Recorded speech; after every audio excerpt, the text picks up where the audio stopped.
Thank you. It's always difficult to come to a different conference, talking to a completely separate set of people. So it's a challenge for me. I think a lot of it has been repeated anyway, but I'm going to give you a different perspective at the end. But it's a pleasure to be here from an obstetrician gynecology point of view. And I find radiologists very cultured people. You're in Vienna and you're having a conference and you're still here at the end of Saturday, so it must mean that you are really wanting to learn about this. So thank you for the privilege to come here. Postpartum hemorrhage is the only time you should ever run in hospital. We talk about cardiac arrests and we talk about that we should run, you have a crash, bleep. But postpartum hemorrhage is actually the only time you should run in hospital, because it is the only time when a patient will, when you go and see her on a labour ward, it's like leaving the tap open. You will bleed very rapidly and easily lose at least between 1,000 to 1,500 mils within minutes. So it becomes a major emergency for us, and we have what we call crash bleep protocols. We are now, as obstetricians, resident on call on labour ward. So in Birmingham, we have a 24-hour cover with consultants on during the daytime, but we are also trying to now implement this in the evening. So we are actually resident, and when that crash bleep goes off, we're not doing our paperwork in our office, we're actually resident on labour ward itself because of these types of things. So now Birmingham Women's Hospital, where I work, is now the biggest unit in the country with 8,000 deliveries per year, and we're likely to go up to 10,000 deliveries. This is going to become a bigger problem. The other issue that happens is abnormal placentation, and that's something that I will just quickly cover. As you've already all seen, this is a big problem. Women will die worldwide because of inadequate care, and that's in my second half of what I want to do. So it's a little bit of a history lesson for you as well. But in the UK, we have substandard care that's been diagnosed or been the reason for why postpartum hemorrhage has been badly treated, hence the reason why we have to be resident on call so that we can get in there and treat it quickly. But radiology comes in at the sort of last bit of this, because as you've already heard, we sometimes maybe involve our radiological colleagues too late in the logarithm. And this is where we are trying to improve that link, because your intervention is just as vital at some stage, but towards the end of what we think is happening. So when you're hitting 1,000 mils, that's a really red flag. When you're hitting 2,500 mils, that is a serious life-threatening. Remember, these women are fit and healthy, so they can sustain massive blood loss and still survive, but that doesn't allow you to be complacent and leave them to bleed that far. And I think essentially we don't want to get to hemodynamic instability really before we get moving. Primary hemorrhage is this atonic uterus. This is when the placenta has just come out and that uterus does not contract. So it's that crisscrossing of the muscle fibers inside the uterus hasn't cut down the blood supply where the placenta was. That's primarily the biggest problem that we have, is atonic uterus. So we've got to give medicines, do things that we can do on labour ward that will try and get that uterus to contract down. Everything else becomes a bit of a less bigger issue. Genital tract trauma is usually as a result of us doing forceps, for example, and we tear the cervix. Highly unlikely nowadays, but it can happen. I was recently on call and I had vaginal trauma after a forceps delivery, and they tried for a long, long time to try and control it. One of my other consultant colleagues was already in. I was then called in, and there was a vaginal artery somewhere that was bleeding. In a matter of just putting a couple of sutures. We did have our intervention radiologist on standby, but managed to get 2 sutures put in at the right place, and it stopped bleeding. So you can get genital tract trauma that can be horrendous. Retained placenta is another big issue, particularly as time goes on. the more the later on you get the secondary hemorrhages, which is here, retained products of conception, can be a big issue, particularly with infection. And like I said, abnormal placentation. So this is what you've already seen. Anna has already told you about this issue that now there's a Healthcare Commission report that says that we should involve interventional radiologists at a much earlier stage as part of a teamwork. And in the UK, if you're not part of this team, or you don't have this team set up, then your maternity unit is at risk. And there is a Royal College of Obstetrician Gynecologists role of emergency and elective interventional radiology good practice paper that was written in 2007, which basically says that involve early and prophylactic interventional radiology. And similarly with the Royal College of Radiologists, this is now situations where urgent emergency interventional radiology is indicated. Postpartum hemorrhage becomes one of these things. But it's all very well saying this, but it's how to implement it. Unfortunately for us in Birmingham, although we are the biggest unit, our interventional radiology happens to be our sister hospital, which is actually across the road. So we have to transfer patients by ambulance, literally 40, 50 yards, because we can't put her through on a trolley and just wheel her across. And that's unfortunately our system, which we are hoping to address. But that still means that it's a delay in time, even in a big unit like ourselves. How many people eventually do use it? In 2010, you can see 31% of clinicians used interventional radiology, which is not a lot, but 46% considered that they would use it. I think that figure is changing, and it's just about education and getting people more involved. As you know, there are ways of doing this. So this is where, when to use interventional radiology, atonic uterus, surgical complications. We get, now that we're getting younger and younger or untrained clinicians doing caesarean sections. I call caesareans not surgery but thuggery. It is really just rip, tear, throw the baby on the side and big sutures in. I'm being a little bit bad to my surgical trainees, but that's exactly what it is. So it's not a difficult procedure to do. It becomes difficult when you've got a fully dilated caesarean section to do in second stage, when that patient has been in labor for almost 3 hours in second stage pushing. That's when you get these tears. These uterine tears that extend down into the vagina are horrendous. That's when you need that surgical expertise that your trainee is thinking, I need to make my incision high up and do all the preventative things that they can do to try and avoid these tears. That's the big issue. And I think that at 3 o'clock in the morning, they get into this autopilot thing, rip, tear, throw the baby, and stitch, and then find out that she's not stable. Bleeding after normal delivery or caesarean section. Again, this is actually the normal delivery. It's actually a lottery.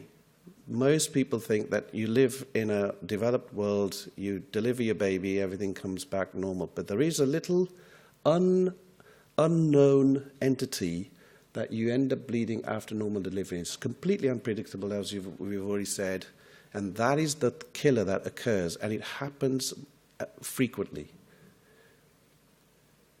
So following failed uterine balloon tamponade, you should get your interventional radiologist. So there's a Rusch and Bakri balloons. It's a simple device. Put the balloon in. I'll show you a picture of that. It's not difficult.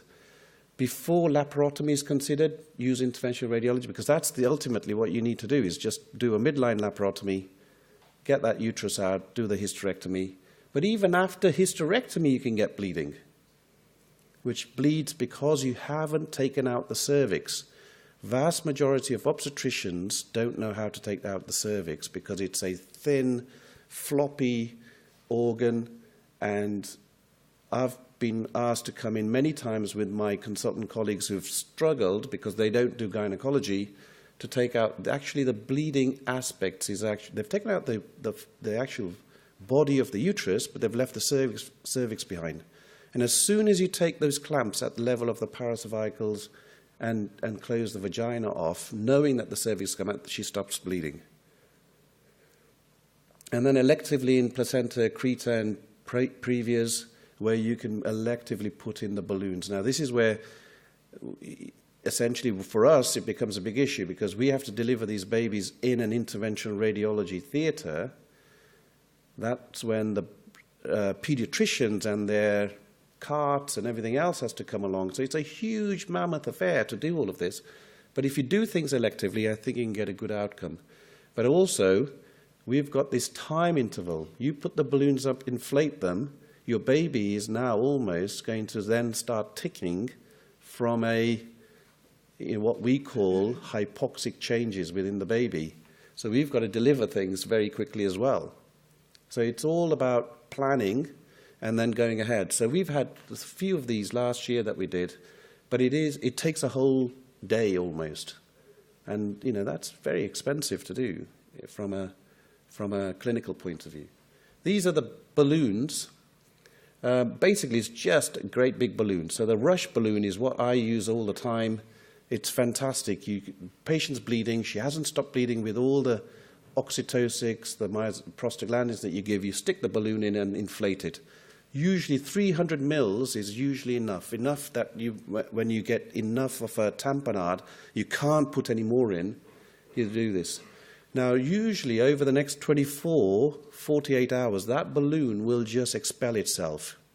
It'll leak a little bit, but what happens is that the uterus starts to contract down naturally over time, and it will just push that balloon out. You know at that point that uterus is behaving itself.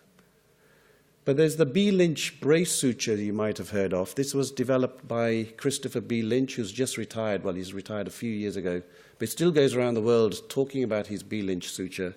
I know him very well, and fortunately or unfortunately, I don't use it.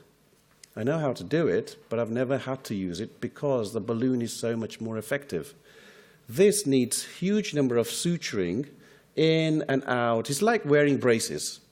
So your braces, and you tighten everything up, and it contracts the uterus down. So it's physically trying to do this for you. And that's the outcome you get at the end.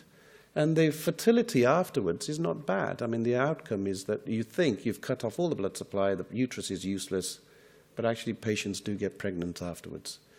But with the risk that she's got a much higher risk of postpartum hemorrhage at the next time. So these are your placenta previas. So there's your marginal.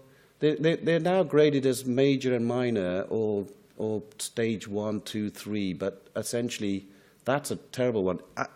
The Royal College guidelines for us now, if there's a patient known to have a placenta previa, at whatever time in the night or day, a consultant has to be present now on labour suite at the time the patient is delivered, the baby's delivered. So that's a real bummer for us because we have to get up at 4 o'clock in the morning to get out there and do this. But that's because this is associated with high risk. Because that cervix and the area around that cervix is not going to have the same muscle fibers to contract down to stop the bleeding. And likewise, the accretors, being the vast majority of them, has invaded to some degree into the myometrium. The percretors and incretors are unusually rare. Fortunately, they don't come. But there's more and more of this happening with our previous caesarean sections, as you all know, that they're now invading. So the anterior placenta previas are a nightmare because you've got to go through the placenta at the time of caesarean section to deliver the baby. And if you've got a placenta accreta anteriorly, you've got to really plan that very well ahead of time. Now, I'm not going to, this is my Rob Jones, so I'm going to, Rob Jones and Andy Willis from Birmingham, they're the interventional radiologists. They told me, look, you've got to show this, but it makes no sense to me. I hope it makes sense to you, what flush arterogram start means and flush arterogram end means. I think you know what you mean by this. But essentially, they're going to show you some images which make no sense to me. I know that's the aorta, and that's the external iliac, that is the internal iliac. Am I right? No? Okay, I'll carry on. So, so it's basically showing that there is a problem here that's been embolized, I suspect. Is that correct? Anyway, I'll move on before I embarrass myself. I thought you might enjoy these, but it makes no sense to me. Oh, there's a bleeding pit here, look. I think they're out of sequence. I would say they're out of sequence, aren't they? Anyway, the point is that postpartum hemorrhage and interventional radiology does give you good outcomes, even though you do them technically successful, and you don't have to repeat as often, but the number of hysterectomies that you end up doing is quite small. So you reduce your surgical intervention rate. It's all very easy for us to do, is to just take out the uterus. But remember, these postpartum uteri are difficult because they have got a large blood supply, and our trainees and our consultant colleagues don't end up doing a lot of them, so they are out of being able to do them properly. So this is just another paper just showing that the technical success rates and the need for hysterectomies and overall clinical success is good. But what about fertility? It does show that there is no major problem with fertility afterwards. But the fact that we now recognize in the antenatal clinic, if somebody's had one postpartum hemorrhage, she automatically becomes a very high risk. We put in a protocol to say she needs to be aggressively managed at the time of delivery because that risk of recurrence is very high. So essentially, interventional radiology, from our point of view, is safe and effective, and we do involve lots of colleagues to be on standby. They are there. They're not just there for us. They tend to be there for every other type of hemorrhage that you have to deal with. But it's about this timely access, I think, that makes it much more of a big issue for us to access. And it's about getting that working group together. Now, I was going to say, all of this is all very good in developed countries, isn't it? Fantastic. We have all these set up protocols, and we save women's lives as a result. But there is a woman somewhere along the way who's on a long and dangerous journey, and she may not come back. This is actually something that is not an uncommon scenario in the third world. And the main reason is because of poor antenatal care. There's poverty, illiteracy, all of these types of things lead to women not accessing antenatal care in the third world. And the vast majority of the women in this world do live in the third world, unfortunately. And so we can sit here in a nice place like Vienna, but in fact, the maternal mortality around the world is huge, particularly in the sort of sub-Saharan Africa. You'll see Afghanistan up there. If you look, it's interesting, USA is actually on the slightly higher risk than Canada is. And, you know, here in Europe is lower in maternal mortality than the US. Interesting. Any Americans here? No Americans. But maternal mortality, this is the WHO giving you this type of data, which is quite interesting. But we have deaths. We actually had a maternal death in our hospital 3 weeks ago due to infection, probably strep A infection. She came in, she had a normal delivery, went home as normal, and came back in moribund in A&E and wasn't able to be resuscitated. That is a disaster, but I mean, that does happen. But we have very few deaths taking place. But in other countries, there are massive numbers of women dying, enough that there's one woman dying every minute. And that's all preventable because of usually bleeding. And how do they die? Usually because of bleeding. And we can do several things. Active management of third stage is well proven. When that placenta comes out, we give them symptometrin as an injection intramuscular. 90 seconds later, that uterus should contract as a result of that one in. And that on its own is the most preventative thing that you can do. Now, worldwide, that's not going to be available. But this magic pill is. Anyone know what that is? So misoprostol, prostaglandin, this is stable in room temperature, 200 milligram tablets. You use 1, 2, 3, or 4 of them. You can put as many as you want. It doesn't matter. Usually put it in rectally. Because you're bleeding vaginally, there's no point putting it vaginally. You stick it in rectally, and you massage the uterus. Not usually like that, but you put in and massage the uterus down, all to try and get that uterus to contract down because of atony. These tablets are pennies worth or cents worth, so they're about 50 cents for about 2 or 3 of these tablets. And you can usually keep them in your pocket, and worldwide these are lifesavers. You can have them orally, sublingually, buccally, vaginally, rectally. Stick it wherever. I don't think you can put it down the trachea though. But everywhere else, it's possible to stick these tablets in and they will work. The only trouble is if you put them in orally or buccally, they give a huge number of gastrointestinal problems, so they get diarrhea and all the cramping that they get with it. But vaginally and rectally, they don't do that as much. Stop infection. So the use of antibiotics, but using, this is Semmelweis, isn't it? Semmelweis years ago, centuries ago, I should say, said that, you should wash your hands in between patients that you delivered.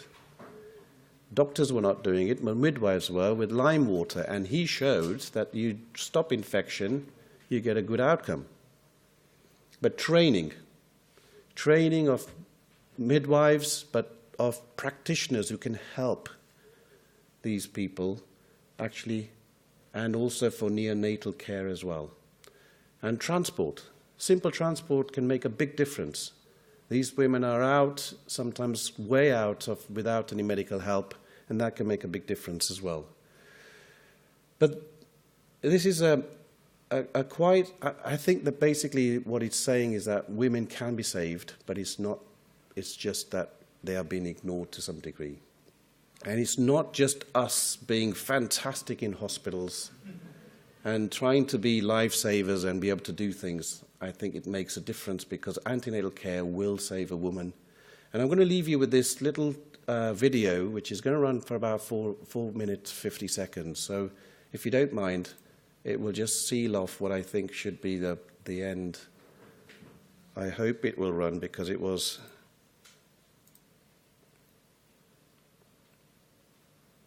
You should be able to hear it as well.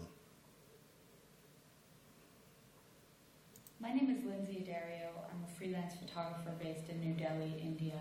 I traveled to Sierra Leone to cover maternal health issues. Sierra Leone has one of the highest rates of maternal mortality in the world. 1 in every 8 women in Sierra Leone will face a lifetime risk of dying in childbirth. The figures are quite difficult to measure because many women who die in childbirth don't actually make it to a hospital before they die, and so their death is not reported.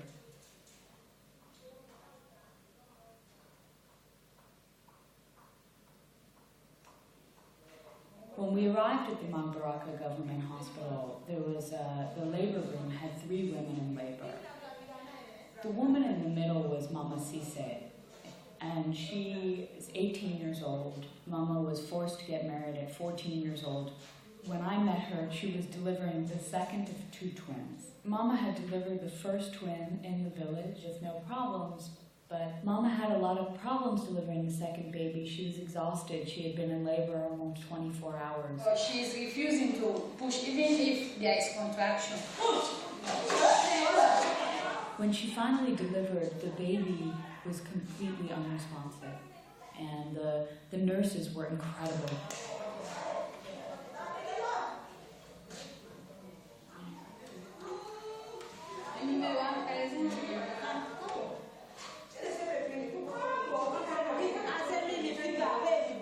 For 45 minutes to an hour, the nurse just methodically and rhythmically brought this baby to life.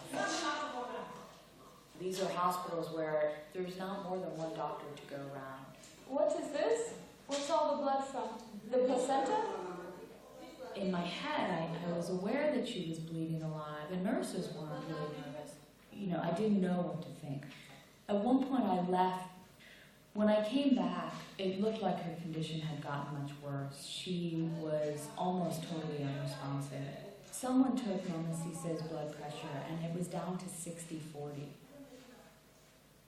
They finally picked her up and carried her to the stretcher.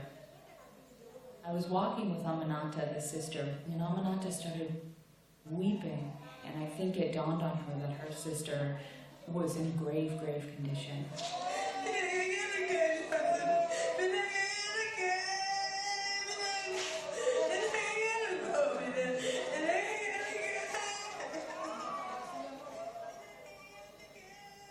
The doctor did a checkup on her and took her blood pressure, and at that point she was dead.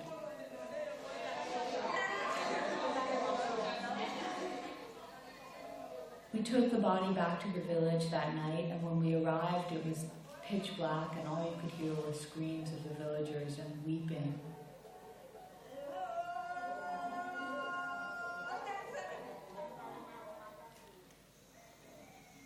The next morning, as light came up, female relatives continued to stand over her and mourn and weep.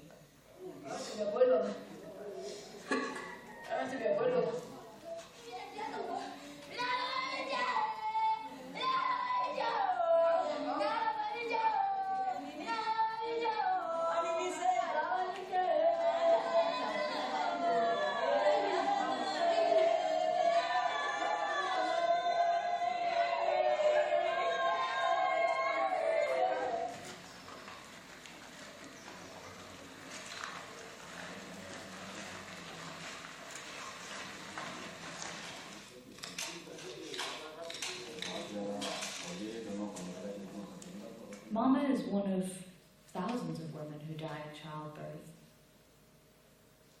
At the end of the day, there's just a real shortage of trained professionals, and there's a shortage of transportation. There's little to no road network for these people. If you're about to deliver a baby and you're in labor, can you walk 10 miles to a government hospital? If you're married at 14 years old and your body isn't developed yet, how will you deliver a baby when you're still a girl? When you watch someone who in most other developed nations would survive without question, it's just not fair.